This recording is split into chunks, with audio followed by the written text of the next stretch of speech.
선줄로 생각하는 자는 넘어질까 조심하라. 선줄로 생각하는 자는 넘어질까 조심하라. 아멘. 선줄로 생각하는 자는 넘어질까 조심하라. 히스기야 왕이 죽을 병에 걸렸을 때에 정말 진실과 전심으로 주 앞에 행하며 주님 보시기에 선하게 행한 것을 기억하옵소서 하면서 심히 눈물로 통곡하며 이렇게 하나님께 기도를 드렸을 때 하나님은 그러한 히스기야 기도를 외면하지 아니하시고 이사야 선지자를 통해서 응답하셨죠. 그래서 그 상처에다가 무화과 반죽을 이렇게 붙였더니 나았다. 그러면 어때요? 하나님께 정말 영광 돌리고 야 하나님 감사합니다. 15년 동안이나 생명을 연장해 주시고 그리고 그 기간 동안에 또 없었던 아들 므낫세가 태어나고 막 엄청난 복을 받았잖아요. 뿐만 아니라 아스의 일령표, 그러니까 아버지 아스 왕 때 만들었던 그 해시계, 그 해시계의 그림자를 10도씩이나 뒤로 물러가게 하는 어떤 기적적인 어떤 초자연적인 그런 모습으로 하나님의 약속을 이행해 나가시는 것을 히스기야가 경험했죠. 그런데 12절 말씀은 그때 발라단의 아들 바벨론의 왕 부르닥 발라단이 히스기야가 병들었다함을 듣고 편지와 예물을 그에게 보냈다. 여러분 국제정세, 국제질서, 국제정세 가운데 이웃 나라에서 뭔가 사신을 보내는데 예물도 가져오고 편지도 가져오고 이런 일들은 그저 우연히 그냥 아무런 목적도 없이 이루어지지는 않죠. 우리나라 윤석열 대통령이 네덜란드에 또 경제 사절단을 이끌고 네덜란드에 가 있는 거 아니겠어요? 그냥 간 게 아니고 물론 국빈 초청을 받아서 수교 1위로 최초로 대한민국 대통령이 국빈으로 초청을 받아서 가는 어떤 역사적인 사건도 있지만 여러분 서로에게 유익이 되기 때문에 초청을 하고 초청받아 가고 이런 거 아니겠습니까? 마찬가지로 바벨론 왕 부르닥 발라단이 히스기야가 병들었다함을 듣고 사절단 보내가지고 예물도 드리고 편지도 붙이고 이런 일은 그저 있는 게 아니고 당시에 히스기야 왕 때 나타났던 역사적인 사건이 뭐라 그랬어요? 북쪽 이스라엘의 멸망이라 그랬죠. 북이스라엘 멸망. 근데 그 북이스라엘은 아수르라는 제국에 의해서 멸망을 당했어요. 근데 아수르 제국이 아주 번성할 때 신흥제국 바벨론이 이제 서서히 이렇게 자라오던 그런 상황이었죠. 근데 아직은 바벨론이 아수르에게 세상 말로 말하면 아주 실력이 안 되는 겁니다. 그러다 보니까 바벨론이 유다하고 손을 잡고 아수르의 확장을 저지하려고 하는 그런 생각이 있었던 겁니다. 그래서 지금 이 히스기야 왕은 반아수르 정책을 폈던 사람이잖아요. 그러니까 반아수르 정책을 펴고 있었던 이 남유다 히스기야 왕과 신흥제국 바벨론이 새롭게 이렇게 의기투합하면 아수르를 잘 물리쳐 이기겠다라는 그런 생각이 있었던 겁니다. 그러니까 예물도 들려서 편지도 들려서 사신을 보내 히스기야 왕을 위로하고자 했던 거죠. 그런데 그런 어떤 국제 정세와 질서 가운데 히스기야 왕이 조금 더 생각했더라면 여러분 국제 질서는 뭡니까? 어제의 적이 오늘의 동지, 오늘의 동지가 내일의 적 이런 어떤 것들이 국제 질서 가운데 나타나 있는 모습들이죠. 그런데 이런 모습을 보고 있었던 히스기야는 잠깐 하나님의 은혜를 이렇게 잊어버리고 우쭐한 마음, 교만한 마음, 망동하는 그런 생각이 들었던 겁니다. 그래서 13절에 있는 말씀처럼 히스기야가 사자들의 말을 듣고 자기 보물고의 금, 은과 향품과 별의별 걸 다 보여주었죠. 이것은 무슨 의미입니까? 아, 나를 이렇게 이루어 왔어? 그래? 내가 어떤 존재인가 한번 보여줄게. 탁 이러면서 자기가 건강하고 그리고 이 모든 보물이며 은금이며 이런 것들을 갖게 된 것이 누구의 은혜입니까? 하나님의 은혜죠. 하나님의 은혜임에도 불구하고 오히려 그것을 자기 능력과 자기 실력인 것처럼 우쭐해서 이것을 지금 바벨론 사절들에게 다 내어 보여주었다라는 얘기입니다. 여러분, 이런 모습들은 오늘 우리에게도 있을 수가 있는 거 아니겠습니까? 뭔가 좋은 일들이 있고 그러다가 아우 대단하십니다. 어떻게 그런 일이 있을 수 있었어요? 그러면 어때요? 은근히 뭐 내가 좀 하지. 예. 무슨 소리야? 그건 철저한 하나님의 은혜지. 그건 내가 한 게 아니야. 내가 절대 그러지 마. 이런 게 아니고 그렇지 좀 내가 좀 하지 라고 하면서 자신의 실력 내지는 어떤 자신의 위용을 이렇게 드러내고 싶은 그 인간의 내면 속에 있는 그 교만함들이 다 있거든요. 지금 히스기야가 그런 모습을 보였던 겁니다.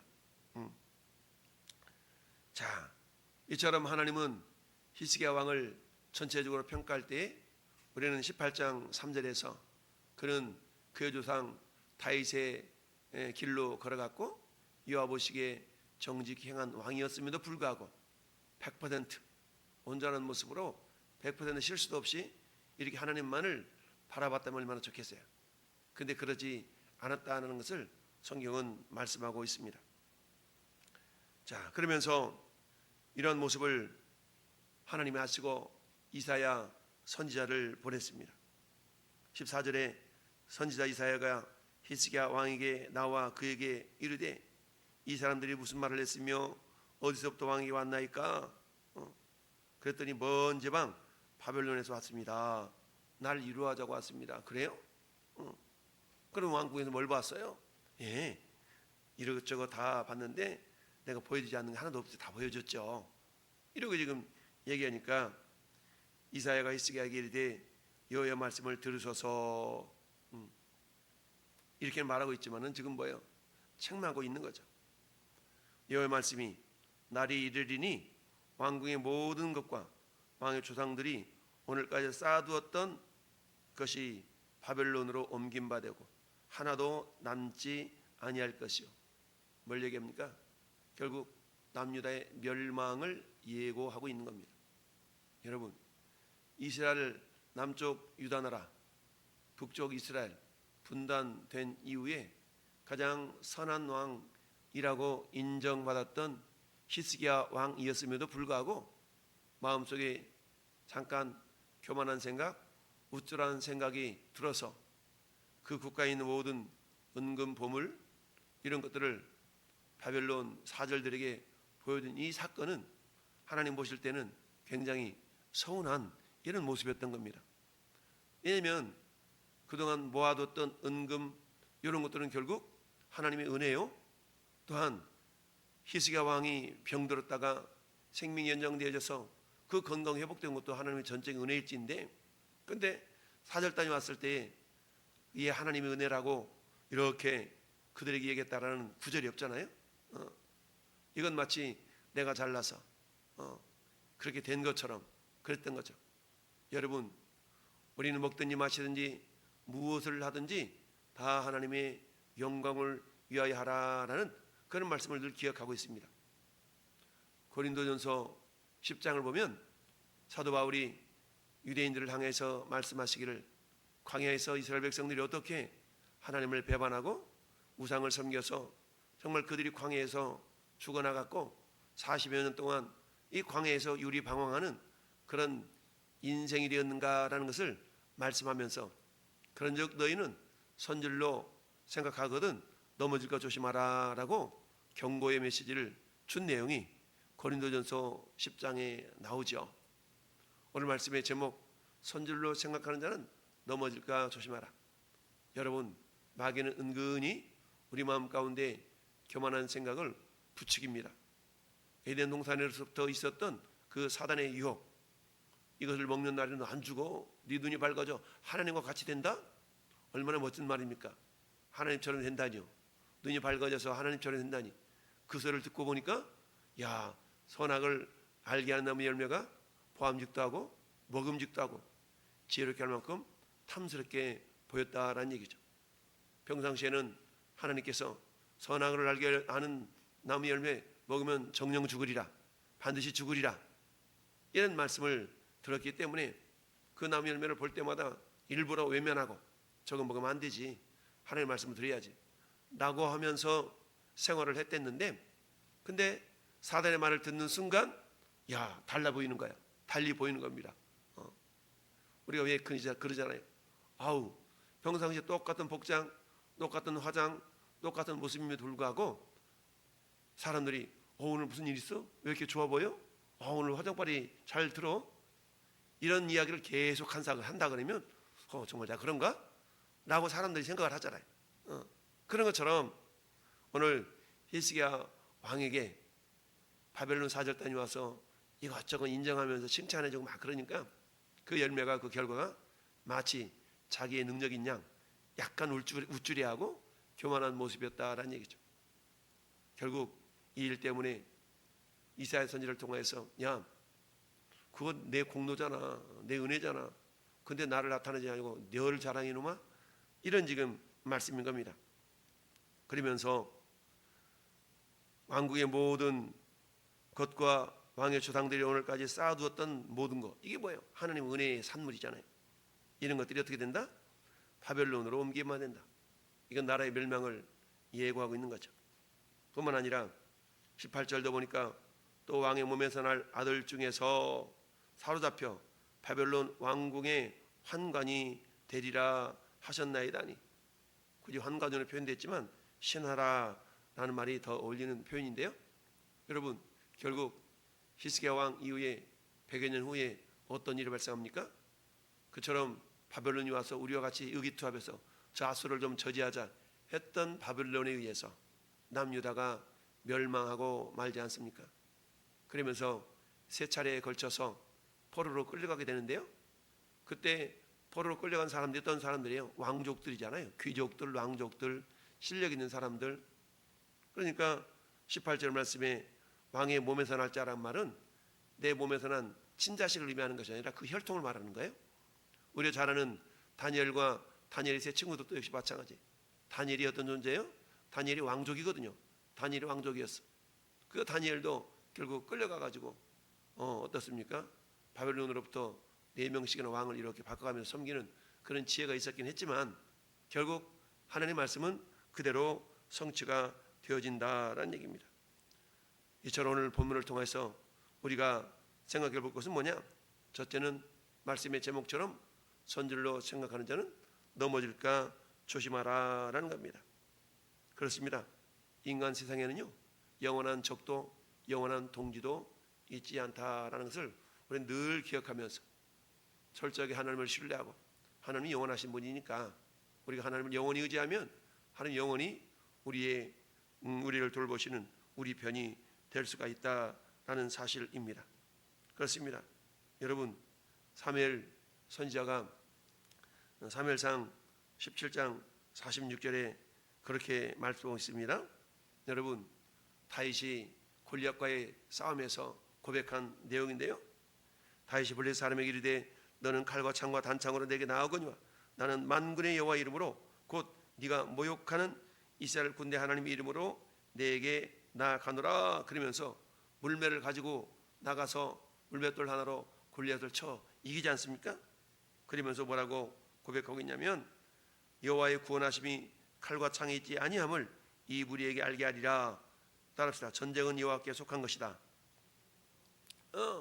전쟁은 여호와께 속한 거야. 결국 나라의 성패 여부가, 나라의 계속되고 계속되지 않고 여부가 어떤 정치력이나 어떤 국방력이나 이런 부분도 영향이 있겠지만, 그러나 전체적인 부분은 하나님의 손 안에 달려있다라는 얘기입니다. 즉 하나님의 주권 안에 달려있는 거라는 얘기죠. 지금도 하나님은 온 우주를 통치하고 다스리고 계시죠. 모든 나라에 정말 일어서고 넘어짐을 주관하시는 분이 하나님이시다. 그러면 더욱더 우리는 어때야 돼요? 그 하나님을 신뢰하고 하나님께 기도하고 하나님을 의지하고 주님의 주권을 인정하는 그런 삶을 우리가 살아가야 되지 않겠습니까? 이처럼 선질로 생각하는 자는 넘어질까 조심하라 라는 얘기죠. 즉 전쟁의 승패가 인간의 조건이나 군사력에 달려있지 않음을 이미 히스기야 왕도 경험했던 거 아니겠어요? 기도함으로 하나님이 18만 5천 명을 여호와의 사절을 통해서 단번에 송장이 되게 하셨던 그런 사건이 얼마 전에 바로 있었잖아요. 이런 걸 기억했더라면 철저하게 주님만 의지하고 주님을 자랑해야 되는데 그렇지 않았다. 여러분, 두 번째는 뭡니까? 하나님이 주신 모든 것은 주와 복음을 위해서 합당하게 사용을 해야 된다라는 얘기죠. 그러니까 주님이 주신 것은 주님을 위해서 합당하게 사용할 때에 그 나름의 영광과 은혜가 될 수가 있다라는 얘기입니다. 17절에 있는 말씀, 날이 이르니 왕궁의 모든 것, 왕의 주당대 오늘까지 쌓아두었던 것, 이건 누구를 위해 사용해야 돼요? 주와 복음, 즉 하나님의 영광을 위하여 사용해야 될 그런 물건들이죠. 그럼에도 불구하고 자기 자신을 자랑하는 하나의 통로로 도구로 사용했던 그 모든 것, 결국 하나님께서 불어버리면 한순간에 다 사라져버린다라는 얘기죠. 일장충몽이라는 말 있지 않습니까? 한낱 꿈에 불과하다. 그런 것처럼 오늘도 사도 야고보는 그런 얘기를 하고 있죠. 야고보서 4장에 네가 먼 나라에 가가지고 이익을 봐서 이렇게 저렇게 장사하고 내가 이익을 봐야지 라고 생각하는 자들아, 너희 생명이 뭐냐? 너희 생명은 오늘 밤 피었다 사라질 안개와 같다. 아침에 자욱이 피었다 사라질 안개 같지 않냐? 라고 하면서 하나님을 절대적으로 신뢰할 것을 말씀하고 있습니다. 그렇습니다. 하나님 우리에게 주신 모든 것들을 하나님 주신 목적대로 합당하게 사용할 때에 하나님의 영광이 나타나는 것뿐만 아니라 하나님의 은혜를 경험할 수가 있다라는 얘기입니다. 오늘 하루도 하나님 주신 시간, 물질, 건강, 이 모든 것들은 주와 복음을 위하여 우리에게 사용할 수 있도록 주신 하나의 기회의 도구들임을 기억하면서 오늘도 우리가 먹든지 마시든지 무엇을 하든지 주와 복음을 위해서 사용하는 것뿐만 아니라 내가 잘 나가고 있을 때 우리가 넘어질까 조심하라. 잘 나가고 있을 때 더욱 하나님을 의지하고 힘들고 어려울 때도 더욱더 주님을 또한 의지하고 그 모든 것이 주님의 손길에 있음을 기억하고 오늘 겸손히 주님과 동행함으로 주님이 주님 되심이 나를 통하여 우리 가정을 통하여 우리 교회를 통하여 나타날 수 있기를 예수님의 이름으로 축원합니다. 아멘.